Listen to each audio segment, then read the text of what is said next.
Hi guys, it's Debbie and I have finally watched Oppenheimer. Not only did we have to wait 3 years since Christopher Nolan's last film Tenet, but here in Italy, Oppenheimer was released a whole month after the rest of the world. So no, there was no Barbenheimer here in Italy. The memes were funny, but we could only just look on and wait. But yesterday we finally made it. The cinema we went to even gave us this beautiful poster, and although the experience was amazing, at the same time it made me sad because I realised how we'll have to wait at least until 2026 for a new Nolan film. I remember walking out of Tenet in 2020 and thinking, oh my god, how far away 2023 is, and here we are now.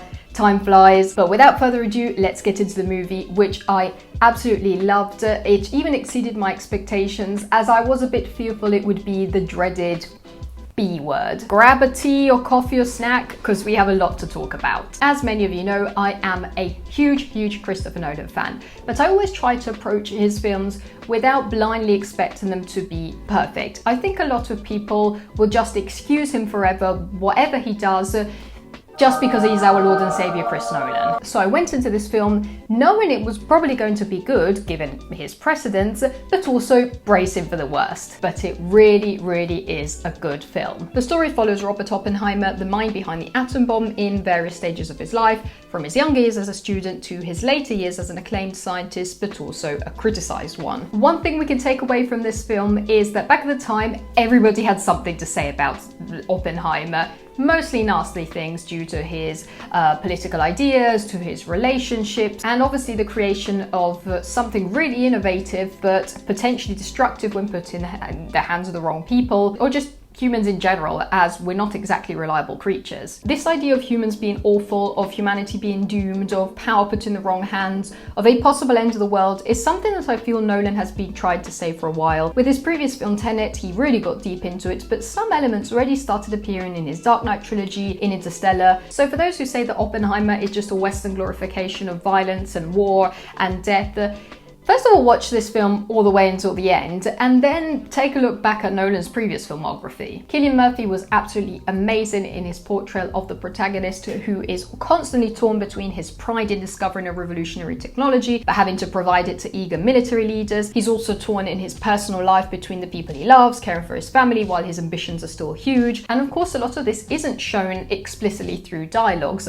When something is going on in our mind, we don't just narrate it to who we're talking with, therapy session style. Is that his character is very nuanced. We understand his feelings through the changes in his eyes, his different gazes, his progressively skinny figure, the smoking, the fidgeting, the variations in the outfits. Many of the secondary characters who surround him are the scientists with whom he works, and I must admit, I did struggle a little to keep track of who was who specialised in what, their different political ideas, their opinions on the bomb. You will recognise many famous names here: Josh Hartnett, Benny Safdie, Gustav Skarsgård, Kenneth Branagh. But then, because another important part of the story was the discussion whether the bomb was a necessary invention or not, whether the pros outweigh the cons, what Oppenheimer's reasoning behind the invention of the bomb was, both from a philosophical point of view and also as part of an actual investigation. Remember, back at the time, people were very paranoid about spies and about the communist threat. We also have all the other characters who are the politicians and military personnel and special commissions and lawyers looking into what Oppenheimer was up to. And here I absolutely loved Robert Downey Jr.'s character. They are mad if they don't nominate him for an Oscar. He gave a very powerful, emotion-fueled, realistic portrayal of his character, who is a high-ranking member of the Atomic Energy Commission. I'm so happy Robert Downey Jr. is back in his dramatic roles. He really is great in them, whereas unfortunately in the last few years he's just been relegated to this one idea of him as the quirky Marvel character. Oppenheimer in general is packed with well-known names. You basically spend the whole film doing the DiCaprio pointing at the screen meme, but on the flip side, you only get to see most of the big names you're excited for a few minutes. There are so many different characters involved, so many developments and timelines that you can't really have anybody on the screen for too long. But the fact that these characters work, even just with a 3-minute screen time, proves how well written and how well acted out they were.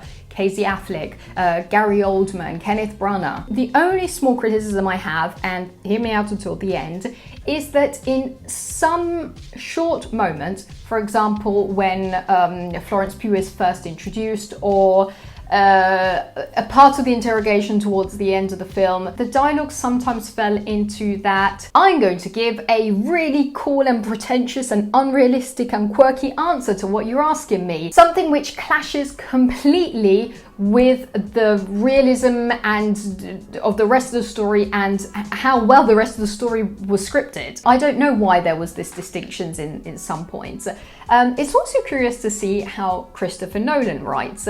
Not many know this, but a lot of Nolan's best scripts were actually co-written with his brother Jonathan, whereas more recent films like Tenet and Dunkirk were written only by Christopher. I guess I don't have too much material to draw profound comparisons, but I am observing and trying to see if I could spot a pattern. A big difference everybody was curious about is that in Oppenheimer, for the very first time basically in a Nolan film, there is sex. Of course it's not a sudden skip into a nymphomaniac-like story, but it's a big difference from his previous stories in which the most intimacy we've seen is probably Batman cuddling by the fireplace. But because of Oppenheimer's lifestyle, a big part of building his character wouldn't have worked without the depiction of his sexual life, and also it does add a layer of realism when done right. Another element which I think really helped the film's pacing was the wonderful editing.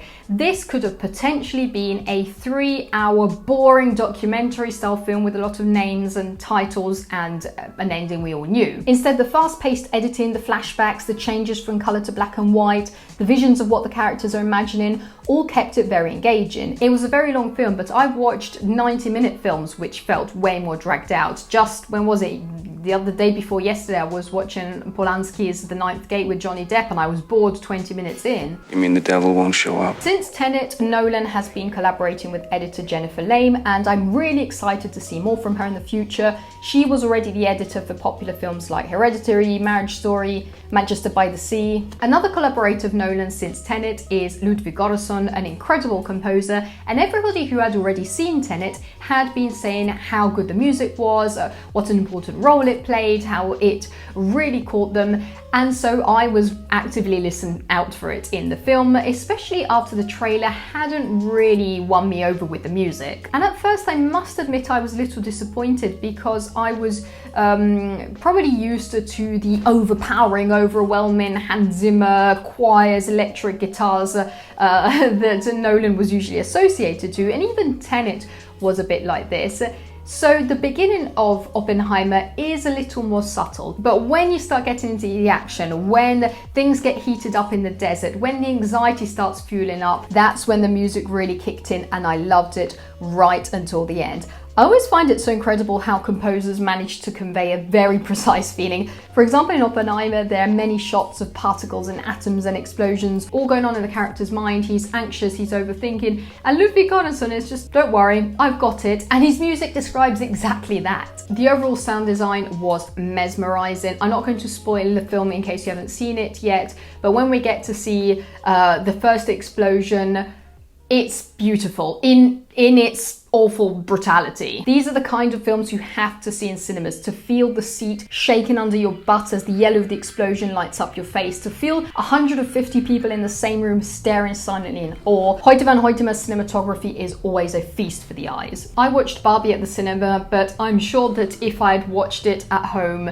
my experience wouldn't have been profoundly different. With Oppenheimer, it would have, the same as with Tenet or Dunkirk, it's just not the same thing. Also, speaking of sound, this is finally one of Nolan's films in which you can actually hear what the people are saying. Maybe, I don't know, the soundtrack used to be too overpowering, but there were so many important moments in his previous films in which you just couldn't hear what the characters were saying. The music was loud, the explosions, the characters were mumbling their lines. Some people say it was necessary for the plot. Anyway, there's no problem with Oppenheimer. We hear them loud and clear here. Now let's talk effects. A big part of this film's promotion was the fact that it boasted not using any CGI. Then it turns out it did use it, but very minimally. Let's just say that most of the film's effects were practical effects, which is very impressive given the nature of the of the theme, nowadays even the most mundane things are CGI'd in, let alone huge explosions of this caliber. But they did it. Actually, Nolan is a huge fan of practical effects. He says they better withstand the passing of time compared to CGI, which is true. Look at the effects they used for Inception 10 years ago and what is coming out nowadays in CGI. That's going to look so outdated in just 5 years. Also, the makeup crew did an amazing job here, as the characters are portrayed over quite a long period of time, and they still are very credible compared to, I don't know, Robert De Niro in The Irishman hobbling around with a 30 years younger filter on his face. So overall, a very well put together film. Of course, no film is perfect, as I was mentioning earlier.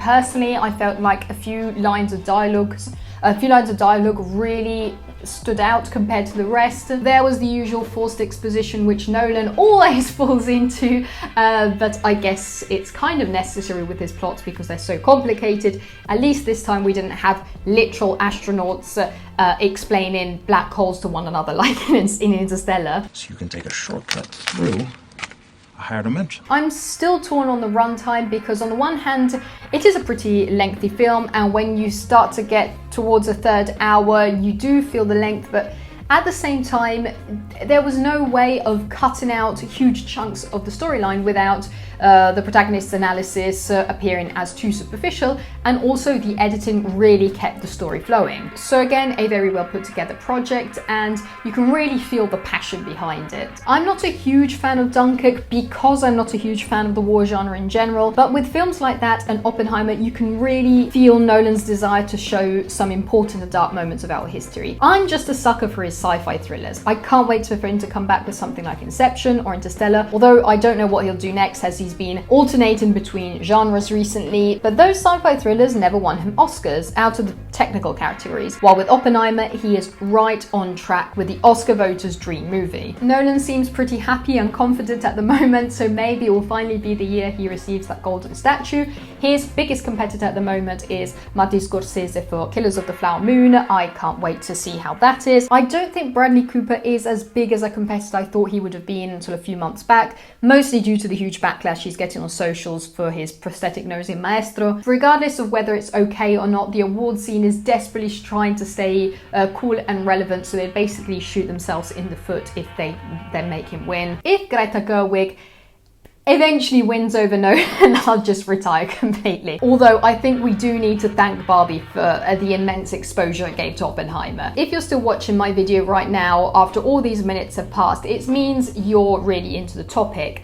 And so for you, it might seem obvious that everybody would just go and watch a Nolan film, but in reality, you have to think that the average moviegoer isn't that Nolan savvy and will watch what is advertised the most, especially when it's a perceived as boring story like Oppenheimer. So with this kind of storytelling, there is the risk of it ended up like Dunkirk, which was successful, but nowhere even near to films like Inception, Interstellar, The Dark Knight, even if it had Harry Styles in it. But all the Barbenheimer discourse managed to bring in a huge demographic who probably wouldn't have considered watching Oppenheimer before. So I guess thank you, Greta Gerwig, or thank you, social media. Anyway, I can't wait to rewatch Oppenheimer when it comes out in streaming, as I want to slowly metabolize all the different connections between the characters, the names, their reasonings, and you can easily do that when you have the film available at home. Also, I want to watch it in English. I watched the dub version here in Italy, which is fine. Italy is well known for having some of the best voice actors. It was really well done. But in some scenes, I know there would have been British accents, American accents, Danish accents, Italian accents, all talking together, and you can't really convey that when it's dubbed. Some characters were given a slight foreign accent. For example, Niels Bohr had what I think was sort of a generic Northern European accent. So I want to check it out in the original language. As always with these reviews, I'll think of a bunch of other things I wanted to say about the film as soon as I switch the camera off. But I think at this point I've given an overall glimpse at my thoughts on the movie, and now I would love to hear what you think about it. So make sure to leave where's my voice? So make sure to leave a comment down below. I hope you enjoyed this video. If you did, make sure to subscribe, and I'll see you in the next one. Bye.